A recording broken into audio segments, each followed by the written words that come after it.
एक तरफ तंजीरों ने आखिरकार उस विशालकाय पत्थर को मूव कर दिया है, लेकिन जहां स्लेयर्स अपनी ट्रेनिंग पूरी कर रहे हैं, वहीं जेनित्सु के ऊपर मुसीबतों का सैलाब टूट चुका है।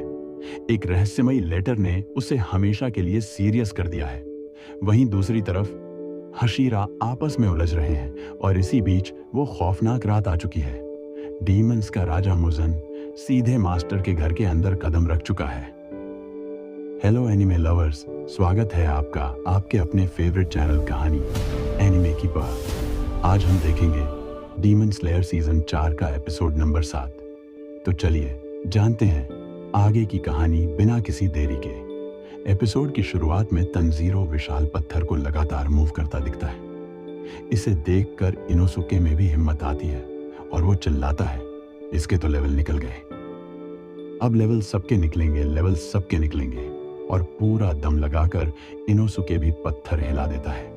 अब सिर्फ जेनित्सु बचता है जो बहुत डरा हुआ है। तभी उसका पक्षी उसके लिए एक रहस्यमयी लेटर लाता है। दूसरी तरफ रात भर बिना पानी के पत्थर खींचने के कारण डिहाइड्रेशन से तंजीरो मरने की हालत में आ जाता है। वो दोस्तों को याद कर सोचता है, काश कोई पानी पिला दे, 2 बूंद जिंदगी की। तभी ग्योमी आकर उस पर पानी डालता है और कहता है, तुम्हारी ट्रेनिंग पूरी हुई। स्वॉर्डस्मिथ विलेज में अपनी डीमन बहन की चिंता किए बिना लोगों की जान बचाने के लिए मैं तुम्हारी प्रशंसा करता हूँ। तंजीरो तुरंत कहता है, नहीं ग्योमी जी, वो डिसीजन मेरा नहीं, नेजुको का था। मैं तो फैसला भी नहीं ले पा रहा था, इसलिए मेरी प्रशंसा मत कीजिए। तंजीरो की इस सच्चाई को देखकर ग्योमी सोचता है कि ये तंजीरो वाकई दूसरों से अलग है। तंजीरो ग्योमी को शुक्रिया कहता है तो ग्योमी मन ही मन उस पर पूरा विश्वास करने का फैसला लेता है। इसके बाद ग्योमी अपनी दर्दनाक स्टोरी सुनाता है। वो एक मंदिर में अनाथ बच्चों की देखभाल करता था और सब एक फैमिली की तरह रहते थे। पर एक रात एक बच्चा लेट हो गया और उसे डीमन ने पकड़ लिया। खुद को बचाने के लिए उस बच्चे ने मंदिर का रास्ता बता दिया और मंदिर की सुरक्षा के लिए जलाई गई विस्टेरिया की अगरबत्तियां बुझाकर डीमन को अंदर ले आया। डीमन ने तुरंत 4 बच्चों को मार दिया। बाकी 4 में से 3 बच्चे ग्योमी की बात न मानकर भागे तो डीमन ने उन्हें भी मार डाला। ग्योमी कहता है, मैं अंधा और कमजोर था, इसलिए उन्होंने मेरी बात नहीं सुनी, पर सिर्फ 4 साल की बच्ची सायो ने मेरी बात मानी। सायो को बचाने के लिए ग्योमी पहली बार अपनी असली ताकत का इस्तेमाल कर डीमन पर टूट पड़ा और सुबह होने तक उसका सिर कुचलता रहा। सुबह जब गांव वाले आए तो सायो इतनी डरी हुई थी कि उसने ग्योमी को ही मॉन्स्टर बताते हुए कहा कि इसी ने सबको मारा है। ग्योमी कहता है, वो सिर्फ 4 साल की थी, मैं उसे दोष नहीं देता, पर अगर वो सच बोल देती तो मैं जेल जाने से बच जाता। बाद में मास्टर उबुआशिकी ने मुझे बचाया। उस दिन से मैंने लोगों पर भरोसा करना त्याग दिया, क्योंकि मुसीबत में सब असली रंग दिखाकर भाग जाते हैं। पर तुम नहीं भागे और न तुमने झूठ बोला, तुम बहुत खास हो। ग्योमी हाथ जोड़कर तंजीरो की हेल्प करने का वादा करता है और उसके सिर पर वैसे ही हाथ फेरता है जैसे वो सायो के सिर पर फेरना चाहता था। इसके बाद तंजीरो की ट्रेनिंग खत्म होती है। अगले सीन में गेन्या, तंजीरो और इनोसुके लंच कर रहे होते हैं। गेन्या बताता है कि शुरुआत में टैलेंट न होने के कारण ग्योमी ने उसे स्टूडेंट नहीं बनाया था, पर जब उन्हें पता चला कि वो डीमंस को खाता है तो उन्होंने उसे अपना लिया। तभी इनोसुके कहता है, लेवल निकलेंगे, और जेनित्सु का भी खाना खाने लगता है, पर तंजीरो उसे रोकता है। तंजीरो गेन्या से कहता है कि मैं ग्यू के पास जा रहा हूँ, तुम चलोगे? गेन्या मना करता है कि उसने अभी पत्थर नहीं हिलाया। इनोसुके उसका मजाक उड़ाते हुए कहता है, तुम्हारे लेवल कभी नहीं निकलेंगे, हाँ, जिससे दोनों में बहस हो जाती है। तंजीरो इनोसुके के ऊपर बैठकर झगड़ा रोकता है। अगले सीन में जेनित्सु एक विशाल पत्थर पर बेहद शांत बैठा होता है। तंजीरो उसके लिए खाना लाता है और अपनी नेक्स्ट ट्रेनिंग के बारे में बताता है। जेनित्सु को इतना शांत देख तंजीरो पूछता है कि क्या हुआ। जेनित्सु सीधे कहता है, चिंता मत करो, तुम अपना काम करो।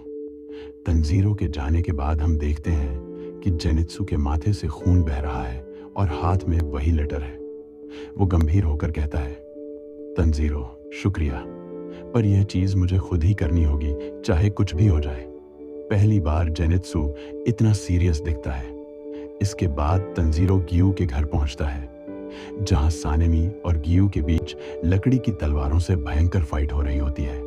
ट्रेनिंग की वजह से तंजीरो उनकी हाई स्पीड फाइट को आसानी से देख पा रहा होता है। सानेमी परेशान करते हुए कहता है, कहाँ है तुम्हारी वो ताकत? तभी दोनों के जोरदार हमले से दोनों की तलवारें टूट जाती हैं। सानेमी कहता है, अब खाली हाथों से मारना पड़ेगा। तभी तंजीरो बीच में आकर फाइट रोकता है। सानेमी गुस्सा होकर पूछता है कि तुम यहाँ क्या कर रहे हो?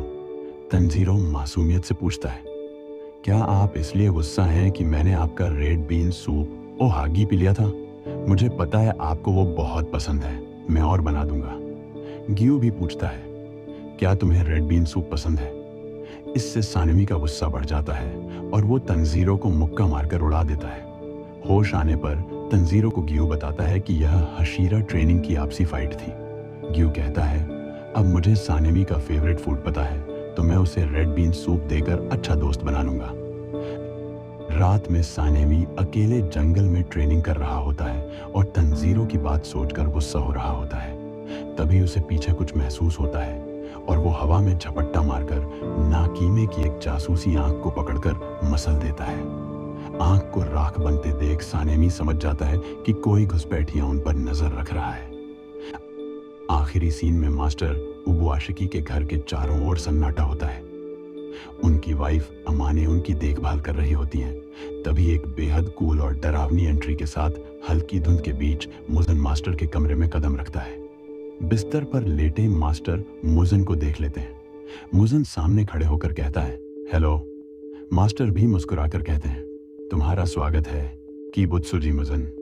मास्टर की मरणासन्न हालत देखकर मुजन कहता है, तुम्हारी हालत तो पहले से बहुत ज्यादा खराब है। और इसी धमाकेदार क्लिफहैंगर के साथ यह एपिसोड यहीं खत्म हो जाता है। तो दोस्तों, कैसा लगा आपको यह एपिसोड और हमारा एक्सप्लेनेशन? कमेंट करके जरूर बताइए।